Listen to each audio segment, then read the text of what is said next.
یہ کہانی ہے پاکستان آرمی کے ایک نوجوان سنائپر کی، جس نے کئی مشنز میں جا کر دشمن کو زیر کیا اور اپنے ملک کا نام روشن کیا۔ تو کہانی شروع کرنے سے پہلے میں چاہتا ہوں کہ آپ ہمارے چینل کو سبسکرائب کر لیں اور بیل آئیکن کے بٹن کو دبانا مت بھولیں تاکہ ہماری ہر آنے والی ویڈیو آپ تک پہنچے۔ تو آئیں شروع کرتے ہیں سنائپر۔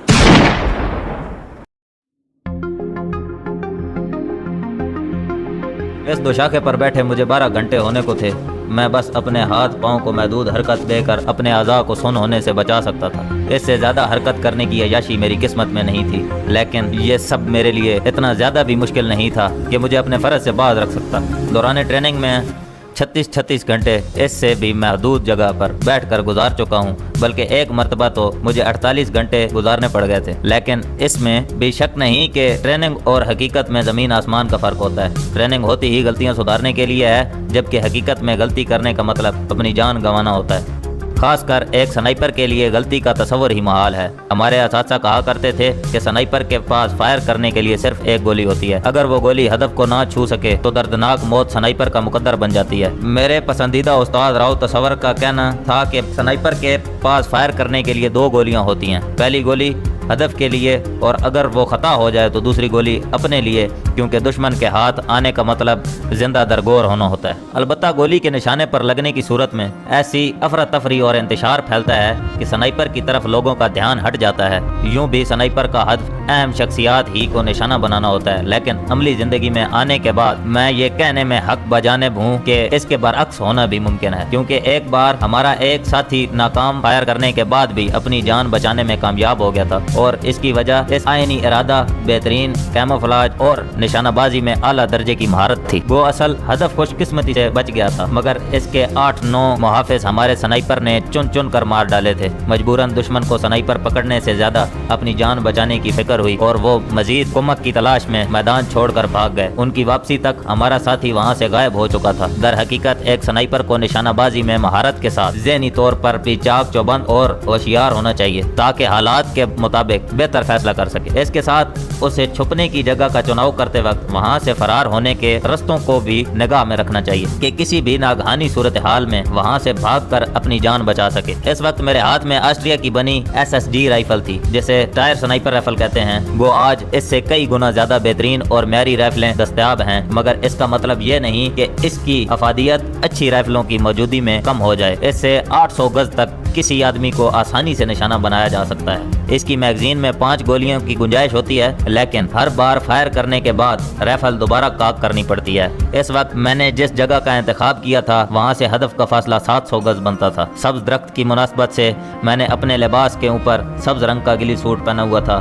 گلی سوٹ سنائپر کا وہ مخصوص لباس ہوتا ہے جو اسے علاقے کی مناسبت سے چھپنے میں مدد دیتا ہے۔ سرائی علاقے میں ریتلے رنگ کا گلی سوٹ جو خشک جھاڑیوں سے میل کھائے، بنجر اور خشک علاقے میں مٹیالے رنگ کا گلی سوٹ، مکمل برفیلے علاقے میں سفید رنگ کا گلی سوٹ اور سرسبز علاقے میں گہرے رنگ کا گلی سوٹ سنائپر کو چھپنے میں مدد دیتا ہے۔ یوں بھی سنائپنگ میں چھپنے کی اہمیت اتنی ہی اہم ہے جتنی ہدف کو نشانہ بنانے کی، کیونکہ خود کو چھپا کر ہی ایک سنائپر ہدف تک رسائی حاصل کر سکتا ہے۔ روانہ ہونے سے پہلے ہی سنائپر نے منصوبہ بندی کی ہوتی ہے کہ وہ کس قسم کا گلی سوٹ ساتھ لے کر جائے۔ بعض اوقات اسے منصوبے کے مطابق چھپنے کی جگہ نظر نہیں آتی۔ ایسی حالت میں وہ وقتی طور پر گھاس پھوس، درختوں کے پتوں یا اپنے جسم کو کیچڑ میں لت پت کر کے علاقے کی مناسبت سے اپنا کیموفلاج کر لیتا ہے۔ میں نے پشت پر بندی پانی کی بوتل کے پلاسٹک پائپ کو منہ میں لے کر تھوڑا سا پانی پیا۔ موسم کافی خوشگوار تھا، ورنہ تو گرمی سنائپر کے لیے اذیت کا باعث بنتی ہے۔ اس طرح پانی ختم ہونے کی صورت میں پیاس کی زیادتی بھی ایک مستقل عذاب کی صورت میں اختیار کر لیتی ہے۔ ٹیلی سکوپ سائٹ میں